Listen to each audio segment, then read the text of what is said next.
Today I want to share with you some tips for successfully photographing small birds. In the area where I live, we have a lot of superb fairy wrens. They're a bird that really captured my imagination, and I set out to get a couple of great shots of them when I first started bird photography. They were kind of the reason I got into bird photography. I was really struggling just to get them in the frame, and then finally the day came when they were right in front of me. There was a pair of them and they were nestled in the sand and they were still for quite a period of time.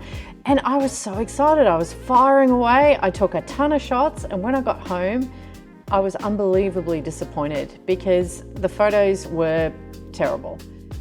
I didn't know that I was set up to fail from the start. So today I want to share with you 3 areas you need to focus on to have success with small birds.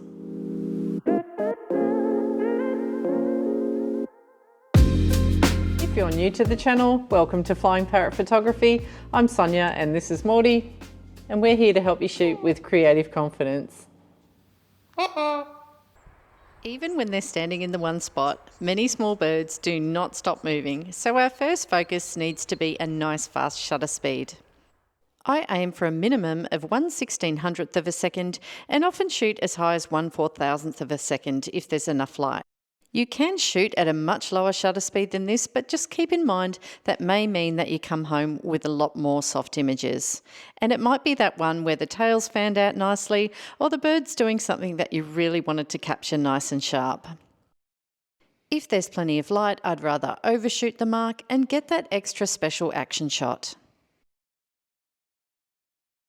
Our next focus is position, both our position in relation to the bird and the bird's position in relation to the background. If your bird is down on the ground, it makes a world of difference getting down as low as possible. I appreciate this might be difficult for you, in which case I would just skip shooting birds on the ground altogether and focus on other areas. The lower we can go, the easier it is to achieve a beautiful creamy background. So how do we deal with fast-moving birds in trees? They're constantly on the move, but this can work to your advantage. Get into an angled position at the edge of the tree where branches are more sparse, and there's some distance between the tree and the background. Then it's just a matter of playing the waiting game, and there's a good chance a little fluff ball will land your way, even if only for a second or two. What you're essentially doing here is positioning yourself to photograph a background and then waiting for a bird to jump into the frame.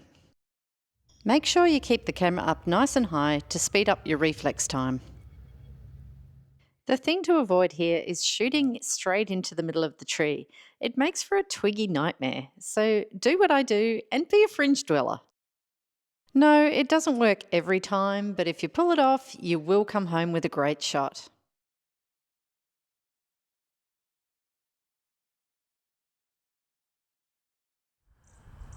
Slightly less frustrating and definitely my favourite place to photograph small birds is grassy fields and meadows.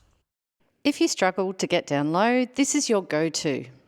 Not without their share of challenges, but the grasses can make a beautiful background and foreground and add to your storytelling. The secret to success is to change your focus pointer to the smallest setting so you can zone in between the grasses and make sure that your focus lands on the bird. As long as the eye is sharp, it doesn't matter if there's blurred or wispy bits. It can add a beautiful artistic element to your photo. If you feel you need some more guidance, I have my beautiful background masterclasses coming up, or you can register your interest for the online version. Link is in the description. I also like to stake out bits that stick up, which make for natural vantage points for sassy small birds with attitude. Same goes for fences and posts. Remember, patience and persistence will usually pay off, and it's time much better spent than watching TV or doing chores. So take your time and enjoy the process. If you've made it this far in the video, I hope you'll consider subscribing, and I've got a bonus tip for you. Dewy mornings or sunshine after rain is a fantastic time to get out and look for small birds. They tend to come out into the open and dry off in the sun, which can present some brilliant photo opportunities. Let me know in the comments if that's been helpful for you. Happy birding and talk to you soon.